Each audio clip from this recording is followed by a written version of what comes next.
මේ වීඩියෝ එකෙන් මම ඔයාලට පැහැදිලි කරන්නේ මගේ group එකට join වෙලා trade කරන් යද්දී ඔයා අනුගමනය කරන්න ඕන guidelines කීපයක් තියෙනවා. එතකොට මේ guidelines අනුගමනය කරොත් විතරයි ඔයාලට මගේ signal හරහා profit ගන්න පුළුවන් වෙන්නේ. එතකොට පළවෙනි කාරණාව තමයි capital එක. දැන් ගොඩක් අය අහනවා ඩොලර් 10ක්ද 15ක්ද කීයද තියෙන්න ඕන කියලා. සාමාන්‍යයෙන් අවම ප්‍රමාණය මම කියන්නේ USDT 30ක්වත් account එකේ තියෙන්න ඕන.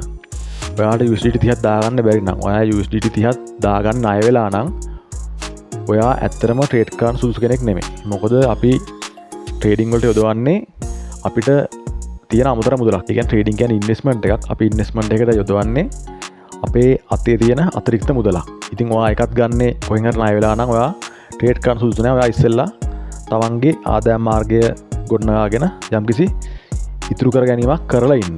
හරිද? එතකොට ඊළඟ කාරණාව තමයි මම දැන් මේ group එකට join වෙන්න ඔයාලගෙන් ඉතාලම පොඩි මුදලක් ගන්න. එතකොට දැන් අනිත් group වල සාමාන්‍ය ලොකු මුදලක් ගන්නවා. එතකොට මට මේ group එකට මේ වගේ පොඩි මුදලක් ගෙවලා ගොඩක් join වෙන්නේ entry level එකේ traders-ලා. ඒ කියන්නේ අර serious traders-ලා නෙමෙයි සාමාන්‍ය 80%ක් විතරම entry level එකේ. ඒ කියන්නේ trading වලට අලුත්ම අය. එයාලා මේ test කරලා බලන්න මේ පොඩි ගාන මේක දාලා අපි කරලා බලමු කියලා එහෙම එන්නේ. පොඩි ඩොලර් ප්‍රමාණයක් දාගෙන ඇත්තට මම ඇහුවාම කියන ඩොලර් 50ක් තියෙනවා කියලා. හැබැයි ඇත්තට තියෙන ඩොලර් 10ක් 15ක්. ඉතින් අන්න ඒ වගේ ඇතන ගොඩක් join වෙන්නේ. ඉතින් ඔයාලා එක්ක වැඩ කරද්දී ඔයාලව කන්ට්‍රෝල් කරන්න මට rules එකක් අනිවාර්යයෙන්ම දාන්න ඕන. නැත්නම් ඔයාලා මටත් බලන්න තමයි යන්නේ group එක හරිය නැහැ කියලා. එතකොට මේ entry level එක traders කියන්නේ trading වලට අලුතෙන්ම ඇවිල්ලා සාමාන්‍ය ඩොලර් 100 අඩු balance එකක් තියෙන අලුත්ම තමයි මම සාමාන්‍ය මේ entry level traders කියලා හඳුන්වන්නේ. එතකොට සාමාන්‍ය ඩොලර් 100ට වැඩි 200 300 1000 වෙන්න පුළුවන්. කාලයක් තිස්සේ ට්‍රේඩ් කරන අයට තමයි මම සීරියස් ට්‍රේඩර්ස්ලා කියලා හඳුන්වන්නේ. එතකොට මෙන්න මේ entry level එකේ traders-ලා කරන පොදු වැරදි ටිකක් තියෙනවා. මම දැන් එකින් එක පැහැදිලි කරන්නම්. පළවෙනි එක තමයි ට්‍රේඩ් එකක් දාලා ඒක ප්‍රොෆිට් පැත්තට හරි ලොස් පැත්තට හරි යද්දි මැසේජ් එකක් දාලා අහනවා මේ ක්ලෝස් කරන්නද කියලා. ඉතින් අර ඉවසීමක් නැහැ. ඒක බලාගෙන දරාගෙන ඉන්න. එහෙම කරන්න බෑ. එහෙම මට මැසේජ් කරලා දෙන්නත් බෑ. ඔයා group එකට join වෙලා ඒ වැඩේ කරන්න එපා. හරිද? ඊට පස්සේ ඊළඟේ තමයි ස්ටොප් ලොස් එක දුන්න පස්සේ මැසේජ් කරලා අහනවා අයියේ ලොස් වුණා නේද? මේ මොකද්ද වෙන්නේ? එහෙම කියලා. ඉතින් එහෙම මැසේජ් කරලා මට අහන්නත් ඕනේ නැහැ. මොකද මම සාමාන්‍යයෙන් ඔයාලට දෙන ට්‍රේඩ් එක මමත් මගේ account එකේ දානවා. ඒතර මම දන්නවා මේක ලොස් වුණා කියලා. මම ඊට අමතරව අප්ඩේට් එකකුත් දෙනවා group එකේ මේක ස්ටොප් ලොස් එකක් වැදුණා කියලා. ඉතින් ඔය මැසේජ් කරලා මම ආයෙ අහන්න දෙයක් නැහැ. කොහොමත් ලොස් වුණා නම් ලොස් වුණා. අපි ඊළඟෙන් ඒක කවර් කරනවා. හරිද? එතකොට ඊළඟ කාරණාව තමයි මම සාමාන්‍යයෙන් දවසක් වගේ සිග්නල් නොදී හිටියොත් මැසේජ් කරලා අහනවා අයියේ සිග්නල් දෙන්නේ නැද්ද මේ ඔයා ලෙඩ වෙලාද මොකද්ද කින්ද මන්ද එහෙම අහන්න අවශ්‍ය නැහැ. හරිද? මම සාමාන්‍යයෙන් සිග්නල් එකක් දෙන්නේ නැත්තේ මාකට් එකේ හොඳ එන්ට්‍රි පොයින්ට් එකක් නැති නිසා. ඒ නිසා එහෙම අහන්නත් අවශ්‍ය නැහැ. ඊට පස්සේ කරන ඊළඟ වැඩේ තමයි සිග්නල් දෙයක් උදේට පිට ලොස් ගියොත් එක්ක මැසේජ් එකක් දාලා බයිනවා. නැත්තම් කමෙන්ට් එකක් දානවා Facebook එකට ගිහිල්ලා. ඉතින් ඔන්න වගේ වැඩ කරන අය තමයි ගොඩක් ඉන්නේ. ඒ කියන්නේ යාළුවෝ ඉවසීමක් නැහැ. ඇත්තට මම ඒවට කේන්ති ගන්නේ නැහැ. මොකද ඔයාලගේ ඉවසීම හැදෙලා නැහැ සාමාන්‍ය ට්‍රේඩින් සම්බන්ධව. ඔයාලා ට්‍රේඩින් ගැන මුකුත් දන්නේ නැති අය මේ එන්ට්‍රි ලෙවල් එකේ අය. හරිද? ඔයාලා ගැන මම බලන්නේ අර පොඩි ළමයි දිහා බලනවා වගේ තමයි. එතකොට මේ දේවල් ඔයාලා නොකරයි කියලා මම හිතනවා. හරිද? එතකොට ඔයාලා මේ වැරදි ටික කරාට පස්සේ වෙන්නේ සිග්නල් දෙන කෙනා බර්න් අවුට් වෙන. ඒ නිසා ඔයාලා ඒක කරන්න එපා. මොකද මම ඔයාලගෙන් පොඩි මුදලක් කරා මේ සර්විස් එක ලබා දෙන්නේ. ඒ නිසා එහෙම නොකරයි කියලා මම හිතනවා. එතකොට ඔයා මේ group එකට join වෙන්නේ මාව විශ්වාස කරලා මුදලක් ගෙවලා. එතකොට මගෙන් ඔයාලා යම්කිසි ප්‍රයෝජනයක් ලබා ගන්නවා. ඔයාලා මගේ ළඟට එන්නේ ඇත්තම කිව්වොත් මට ආදරෙන් නෙමෙයිනේ. මගෙන් සේවයක් ලබාගෙන ප්‍රොෆිට් එකක් ලබා ගන්න. එතකොට ඔයාලා ඒක කරගන්න නම් ෆලෝ කරන්න ඕන තවත් රූල්ස් ටිකක් තියෙනවා. මම දැන් ඒ ටික දැන් කියන්න.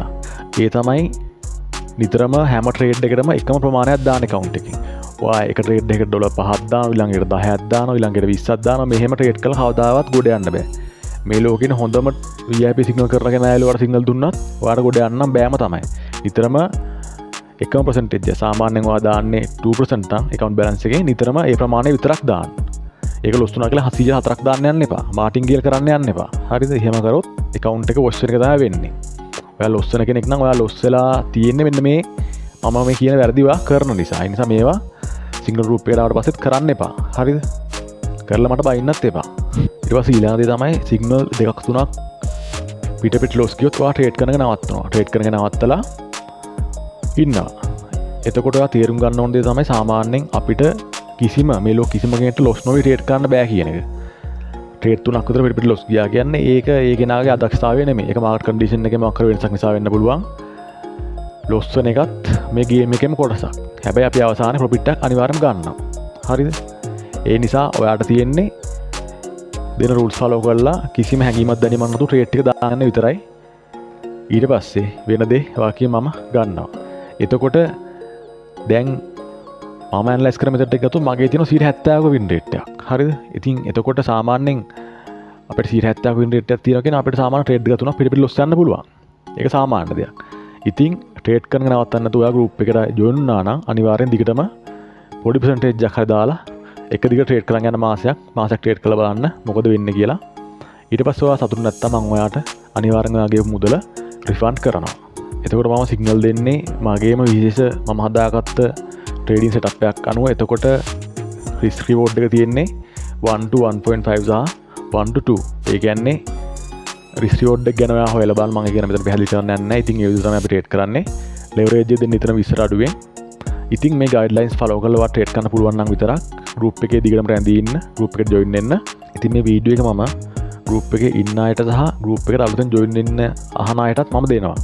ඉතින් ඔයා මේක බලන්නේ ගෲප් එකට ජොයින් වෙන්න ඉන්න කෙනෙක් නම් ඔයා මේ රූල්ස් ෆලෝ කරන්න පුළුවන් නම් විතරක් ගෲප් එකට ජොයින් වෙන්න, නැත්තම් ජොයින් වෙන්න එපා. හරිද? එහෙනම් ඔයාට ජොයින් වෙන්න අවශ්‍ය නම් මැසේජ් එකක් දාන්න. එහෙනම් මම ගිහින් එන්නම් ඔයාට. ජය වේවා.